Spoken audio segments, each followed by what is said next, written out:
5.3, connecting f prime and f double prime with the graph of f.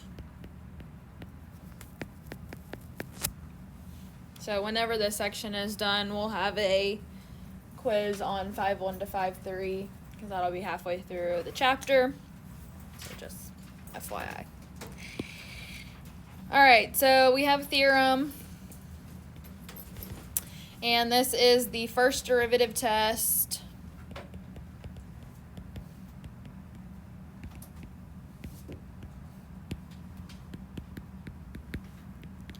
For local extrema.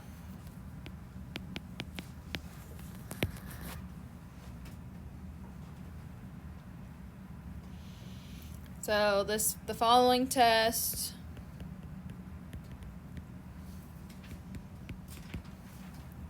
applies to a continuous function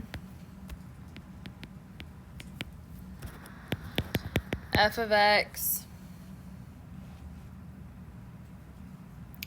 So at a critical point,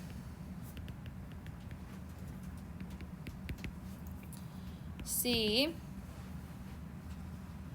and we're going to have 3 different options that are going to come from here. Yeah. So the first one is if f prime changes sign from positive to negative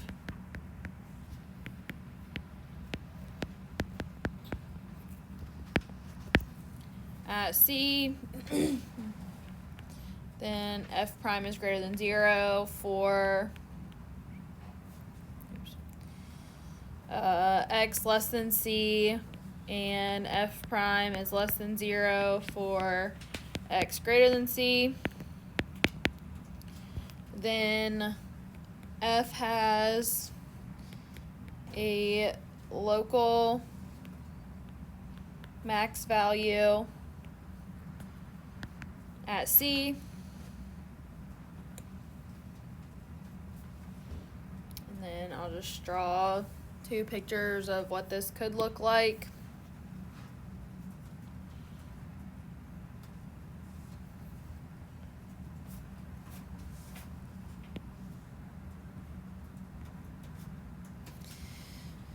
So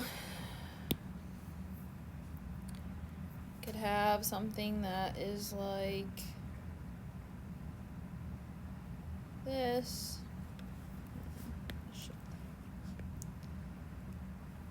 Something like that. And that's there. This would be an option where we have a local max. Another picture of what that would look like is something like that. This is also a local max.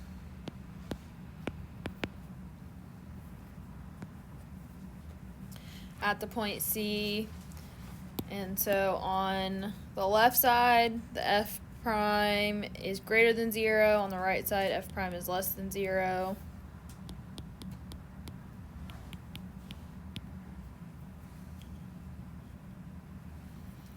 In this first option, the derivative of f at C is equal to 0.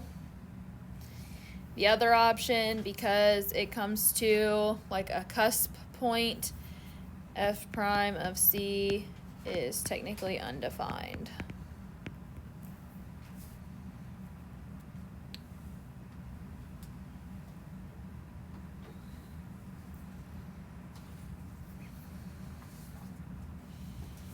So that's for a max value. The next one, if f prime changes sign from negative to positive at C, Then if f prime is less than 0, or sorry, x, blah, I can't talk. F prime is less than 0 for x less than c, and f prime is greater than 0 for x greater than c, then f has a local minimum value at c,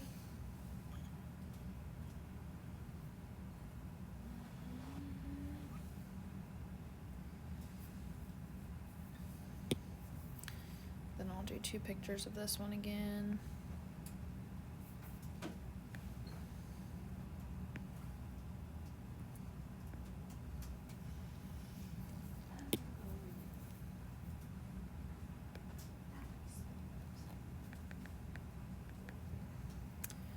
This one would be a local min.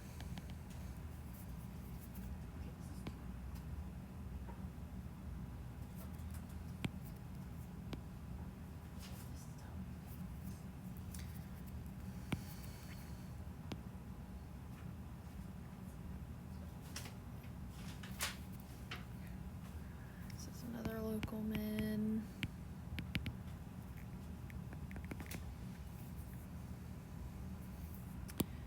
So then on the left side, f prime is less than 0. Right side, f prime is greater than 0.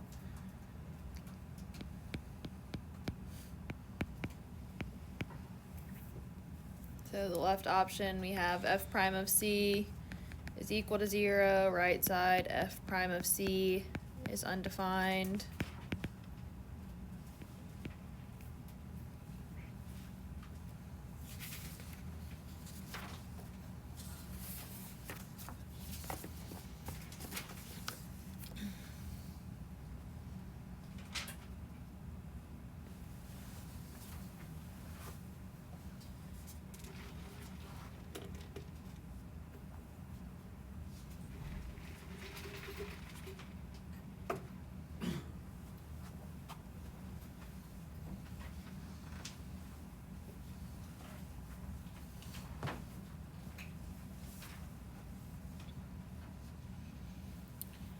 Alright, then the third option, so this is if it changes from positive to negative, negative to positive. This option is when it does not change signs. So if f prime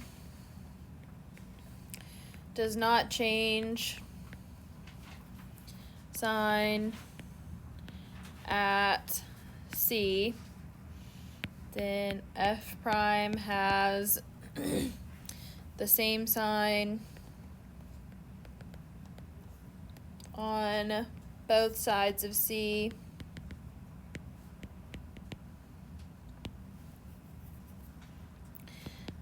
then f has no local extreme value at c.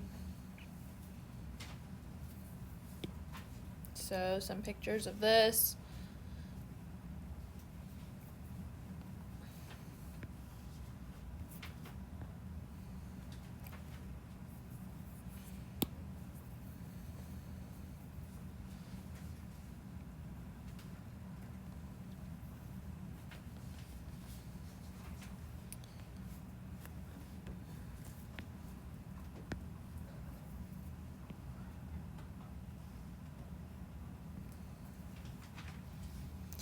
These have no extreme value.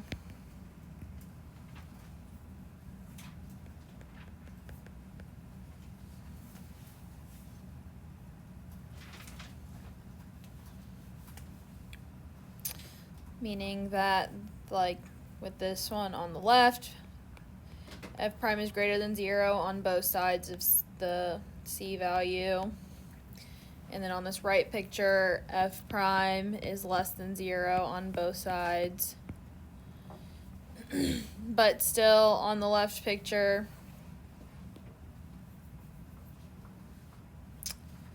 f prime of c is equal to 0, and on the right one, f prime of c is undefined.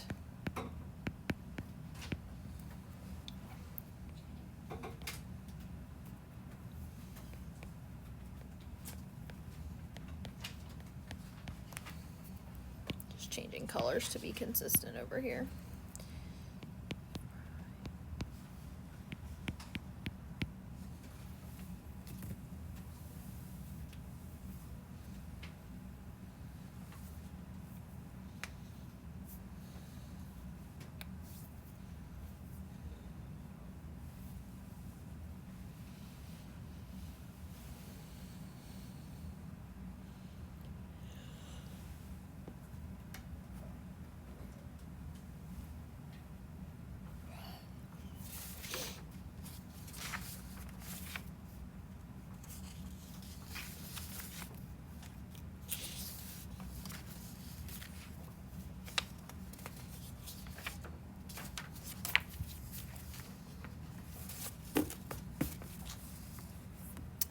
So if we had, like hypothetically an endpoint, meaning like either a fully closed interval or like a half closed interval,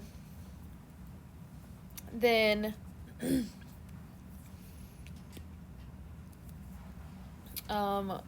we would have either a local max or a local min at the different endpoints. And so if we had at the left endpoint A, and then we'll also look at it at the right in just a second.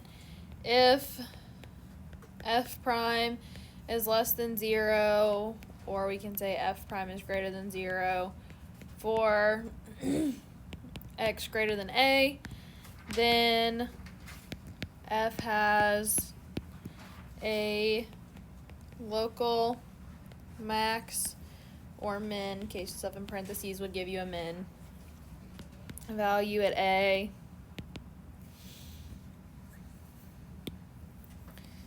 then this would give us something like these two options here.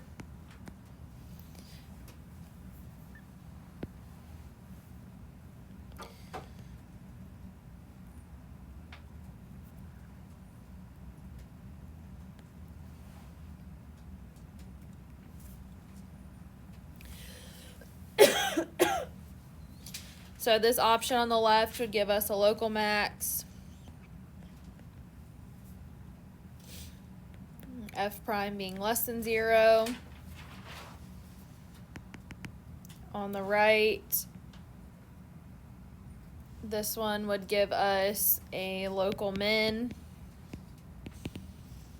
for f prime being greater than 0.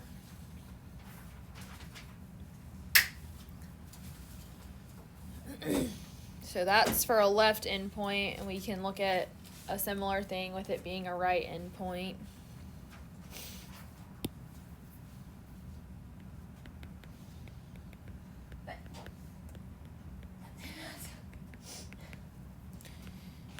And I'll still call that one, or wait, sorry, it's supposed to be a right endpoint B, because typically we say it's the interval. You good? Uh-huh. The interval from A to B. So the right endpoint would be B.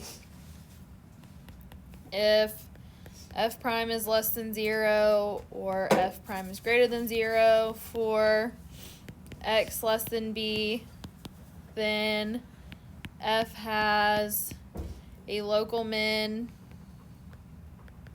or in parentheses it would give you a max value at b. And so what does that look like?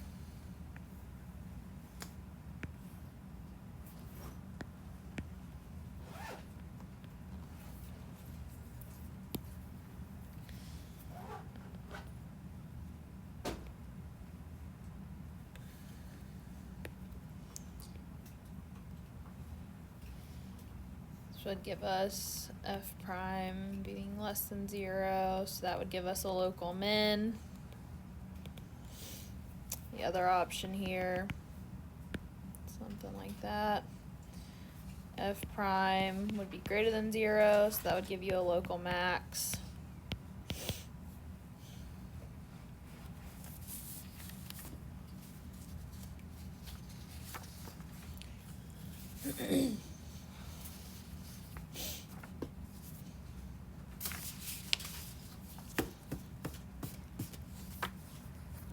So the first set of problems, like I said, we're just going to go through and do all the notes today, but the first set of problems we'll deal with this stuff, with this first derivative test and what all this stuff will show you. The next set of problems we'll deal with concavity, so that's the notes we're going to do next. Because like I said, there's just so many notes, I'd rather just get all the notes out of the way today and then start problems to go with this tomorrow. It'll just make it easier and all of that. So, let's see. Just mix up the color a little bit. What? Yeah, just give me 1 second. What color do I want? Purple looks good. Okay. How far? Right there? Okay. Gotcha. Okay. No worries.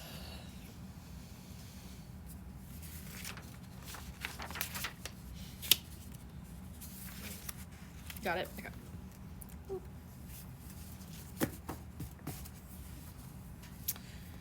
Alright, so with concavity, okay, that's just the direction where it changes from like positive to negative or negative to positive is how we talk about the concavity of it. We'll refer to it as concave up or concave down. Okay, whereas in science you think about one of them being convex, it's just concave up or concave down for the context of this class. So concavity, the definition of it is the graph of a differentiable function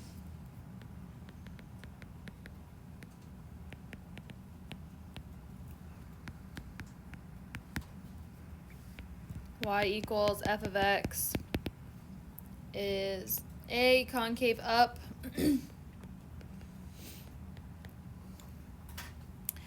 on an open interval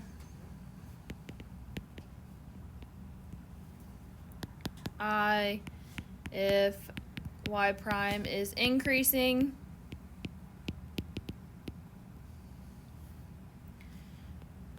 on I, and B it would be concave down on an open interval I if y prime is decreasing on I.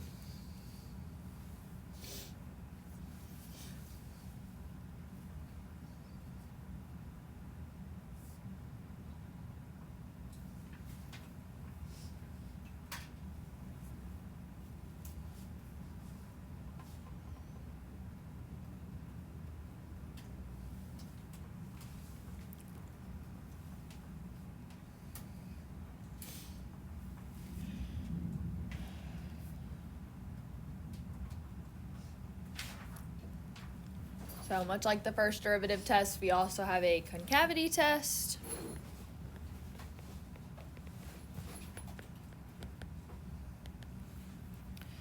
So the graph of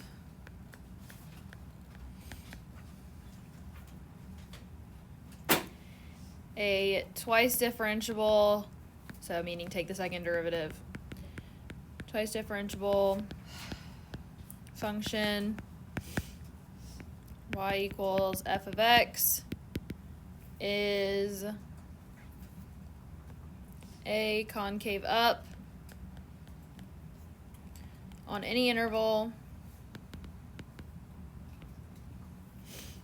where y double prime is greater than 0, and B it's concave down on any interval where y double prime is less than 0. So to do this, we're going to use a sign chart unless we can clearly tell that it's like always positive or always negative. I don't remember or know if y'all remember there's like a chart where we would like line it up and we'd find the zeros and then we would figure out if it was positive or negative in those regions. Last year in pre-cal we did them chapter 3-ish. So I know that was, a long time ago. But anyways, actually, it might have been the end of chapter 2. But regardless, we'll use something basically similar to that. It just looks slightly different now when we're doing the concavity tests for that.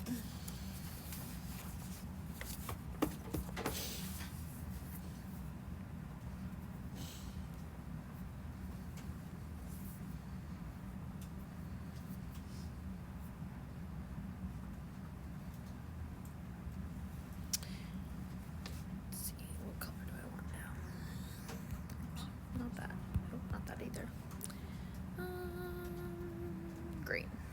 I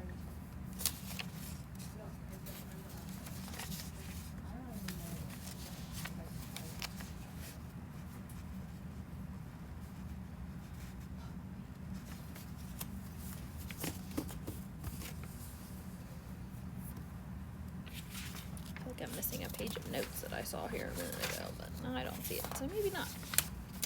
Okay. So we also have points of inflection.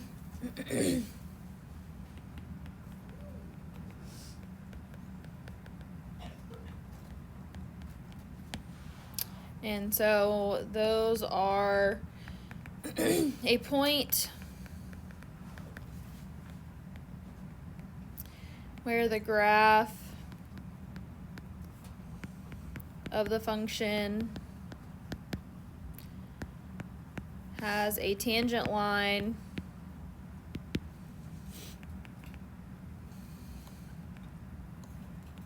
and where the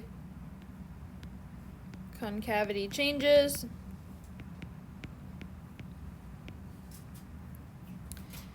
is a point of inflection.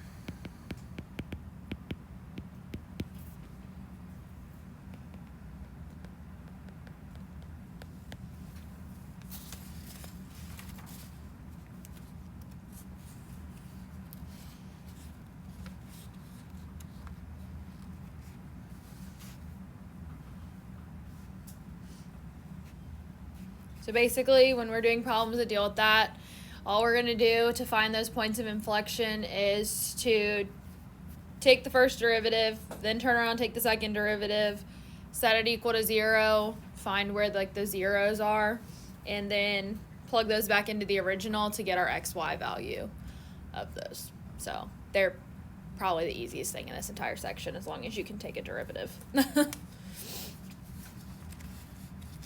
None of the other stuff's hard, it just can be like tedious, I guess.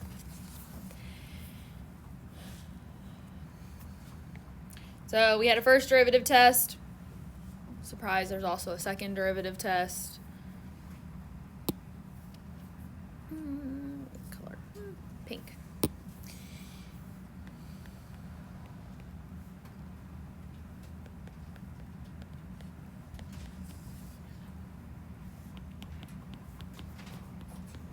This is the last notes thing. There's 2 little points under this, and then we probably will go ahead and start examples. These didn't take as long as I thought they were going to take. So, second derivative test for local extrema. So the first option, if f prime of c is equal to 0 and f double prime of c is less than 0, then f has a local max at x equals c, and 2, if f prime of c is equal to 0 and f double prime of c is greater than 0, then f has a local min at x is equal to c.